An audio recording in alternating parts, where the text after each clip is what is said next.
तो सबसे पहले आपको रूम दिखाता हूँ, ठीक है। ये यहाँ पे नोटिस लगा है कि जूते चप्पल बाहर उतारें।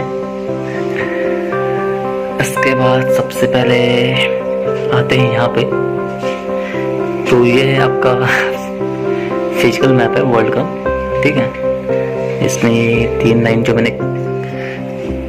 जो मैंने खींच रखी है, वो कर रेखा, मकर रेखा, इन सबको और इन सबके बीच में रेखा के आसपास जो कंट्रीज वगैरह, जो नदियाँ ये सब पड़ती है, उनको इस वजह से याद जो रह पाए आसानी से, इसलिए कर रखी है। फिर इसके अलावा फिर ये इंडिया का फिजिकल मैप है, इस पर भी मैंने ऐसे कर रखा है, कर्क रेखा के आसपास जो शहर वगैरह पड़ रहा है उस पर्पज़ के लिए।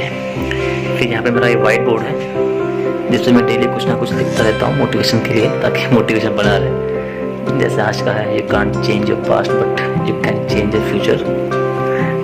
इंग्लिश ठीक ठाक है, बस ऐसी। ये मेरा बेड है, ये मेरा स्टडी प्लेस है।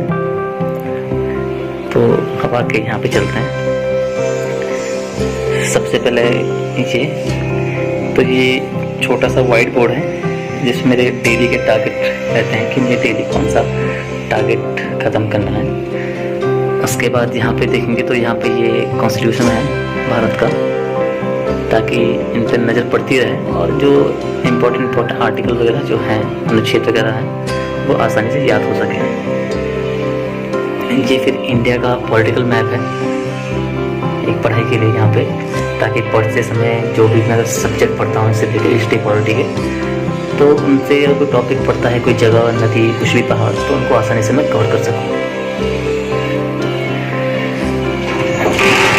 उसके बाद बात की जाए तो ये मेरा सिलेबस है यहाँ पे। ये मेंस का सिलेबस है, GS1 का, GS3 का, GS2 का और एथिक्स का।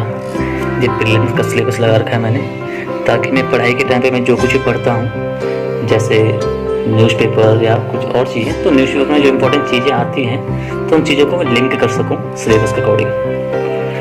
बाकी ये ऑप्शनल का सब्जेक्ट सिलेबस है, ऑप्शनल का पेपर 1 का, और ये ऑप्शनल का पेपर 2 का सिलेबस है।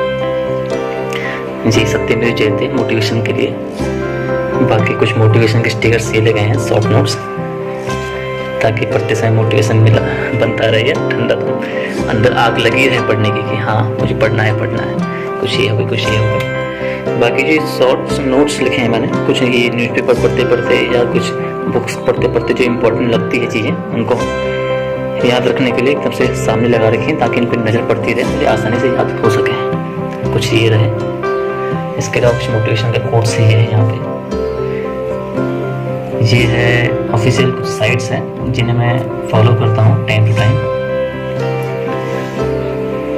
रही बात तो ये इसकी नोटिस बोर्ड की, तो जो ये चीज़ है, ये मेरे मंथली टारगेट है कि मुझे मंथ में किस किस चीज़ें को लेकर कैसे कैसे कवर करना है। तो ये मंथली टारगेट के हिसाब से मैंने ऐसा है। ये मेरा डेली रूटीन है, डेली टाइम टेबल है कि मैं डेली मुझे क्या करना है। सुबह 4 बजे से लेकर मैं शुरू होता है टाइम टेबल, और रात के 11 बजे तक। इस साथ में यहाँ पे भी कुछ कोटेशन लिखा है मोटिवेशन के लिए, ये भी कुछ कोटेशन है, ये भी कुछ मोटिवेशन के लिए, ये भी। बाकी ये भी कुछ थिंग्स हैं जो मुझे थ्योरी मेरी खुद की है, जो करना है तो करना है, कुछ थ्योरी इस प्रकार से है। बाकी मैंने एक डेज कट करने के लिए, कम करने के लिए, या कैसे कैसे डेज बीत रहे हैं उनको कट करने के लिए बना रखा है। जैसे कि 4 तारीख को प्रीलिम्स से, तो इस हिसाब से बना रखा है। बाकी इसके हिसाब से मेंस के हिसाब से बना रखा है मुझे, कि मेंस जब होगा, जैसे कि मेंस जनवरी में है 8 तारीख तक, तो 8 तारीख तक का मैंने लिखा है, ठीक है। बाकी जो ये है, ये लवाशना का कप है, तो इसमें काफ़ी मोटिवेशन मिलती है पढ़ते टाइम। ये सामने रखा है, तो ये मैंने कहाँ से लिया, तो अगर वहाँ जो अकेडमी है, वहाँ कुछ दोस्त भाई लोग काम करते हैं, तो उनके थ्रू मैंने मंगवाया था। बाकी ये भी मोटिवेशन के लिए। अब एक मैप जो है, ये है मेरे टेबल पे लगा हुआ है, ये वर्ल्ड का पॉलिटिकल मैप है। पढ़ते टाइम एकदम से, ताकि मेरी नज़र इन पे पड़ती रहे मैप पे ना, मुझे उठ के वहाँ ना जाना पड़े, इस वजह से मैंने यहाँ पे लगाया है, ठीक है। और इसके अलावा मैप प्रैक्टिस की बात की जाए, तो मैप जो मैं प्रैक्टिस करता हूँ वो इस तरीके से करता हूँ। मेरे पास मैप है वर्ल्ड के इंडिया के हिसाब से, तो इम्पोर्टेंट चीज़ें होती है थिंग हिसाब से करता हूँ। जैसे ये धाराएँ हैं, ठंडी धारा, गर्म धारा, इस वजह से जैसे कि ये हो गई मैंग्रोव्स इन इंडिया हैं, ये बाल्टिक देश के बारे में कुछ इम्पोर्टेंट चीज़ें हैं। ये मेंस का क्वेश्चन था इंटरव्यू मैप के हिसाब से, मैप के अकॉर्डिंग, तो वो मैंने सॉल्व कर रखे हैं ऐसे।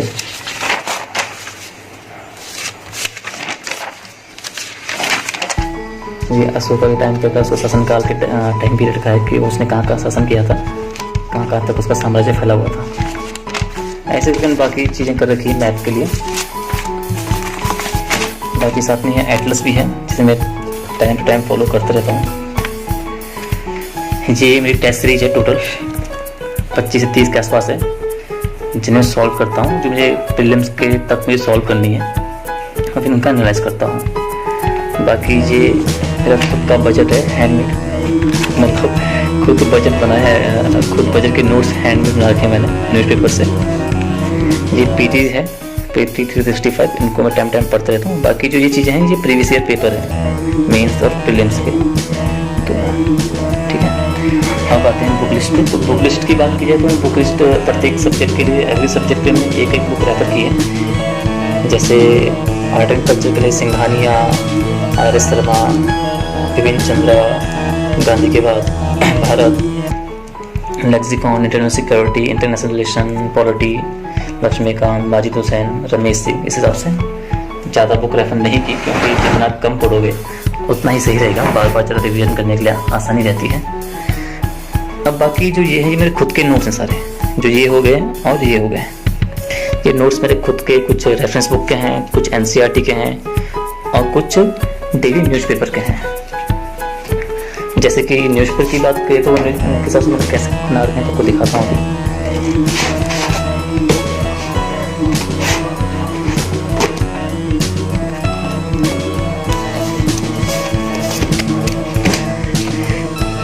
तो मैंने भी क्या कर रखा है कि 4 कॉपी बना दी है, जैसे कि GS1, GS3,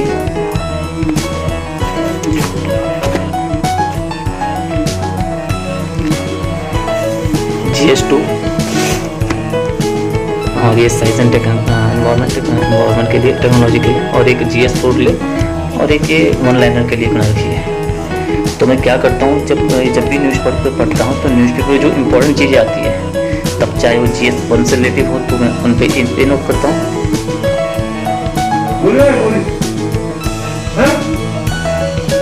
और जब GS2 का तो उन्हें इन पे नोट करता हूँ, और जब GS3 की चीज़ें आती है तो उन्हें इन पे नोट करता हूँ, सिलेबस को मैच करते करते। तो जैसे कि GS2, जैसे GS3 है,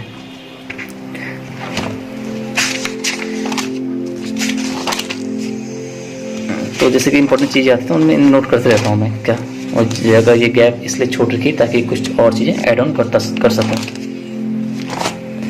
तो ऐसे मैं लास्ट जब से मैंने प्रिपरेशन शुरू की थी तब से मैंने शुरू किया है, ठीक है। सभी को ये साइंस एंड टेक के नोट्स हैं, ये सारे न्यूज़पेपर से ही बनाए मैंने। तो ऐसा करके 500-600 क्वेश्चन हो गए मेरे ये साइंस एंड टेक के, काफ़ी सारे।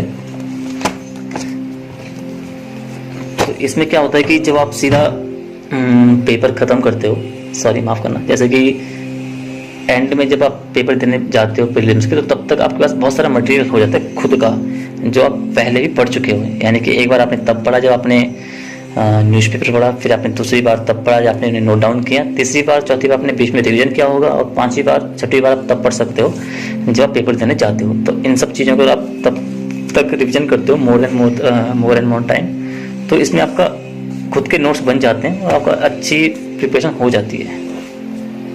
बाकी ये भी ऐसे हैं GS3 के कुछ सब भर चुके हैं जिनका मुझे रिवीजन करना है, कुछ कर चुका हूँ, और जो एक ऑप्शनल की कॉपी है। बाकी जो ये ऑब्जेक्टिव के हिसाब से बना रखी है मैंने, जैसे कि ऑब्जेक्टिव क्वेश्चन हैं उनको रिवीजन करने के लिए इम्पोर्टेंट जरूरी। बाकी जो ये 1-2 लिस्ट और हैं, ये मैंने RS TV विशेष जो चलता है प्रोग्राम और देशांतर, उसमें जो इम्पोर्टेंट चीज़ें आती है उनको कवर कर रखी है, उनके नोट्स में रखे हैं जो चीज़ें होती है। उनके बारे में इनका रिवीजन बाकी है।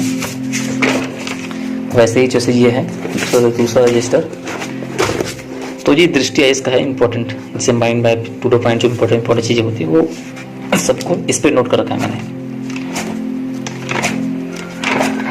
इस तरीके से।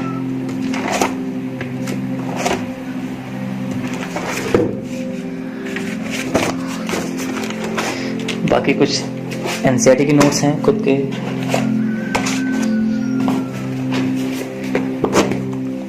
बाकी जो ये हैं ये ऑप्शनल बुक हैं, हिंदी लिटरेचर जो ऑप्शनल सब्जेक्ट है मेरा हिंदी साहित्य, उसके बुक्स हैं, ये उसके नोट्स हैं। बाकी एनसीईआरटी हैं कुछ यहाँ पे, और एनसीईआरटी कुछ ये हैं जो मैं पढ़ चुका हूँ 2 बार 3 बार। और बाकी जो ये वाली है 11th 12th की एनसीईआरटी है जिन्हें मुझे पढ़ना है। अब 2-3 बार मैं पढ़ चुका हूँ, उनका 1-2 बार और रिविजन अभी करना बाकी, इसलिए इन्हें अलग रखा गया है। तो ये बुक लिस्ट तो हो गई। कैसे कैसे अब बात करते हैं कि कैसे कैसे मैंने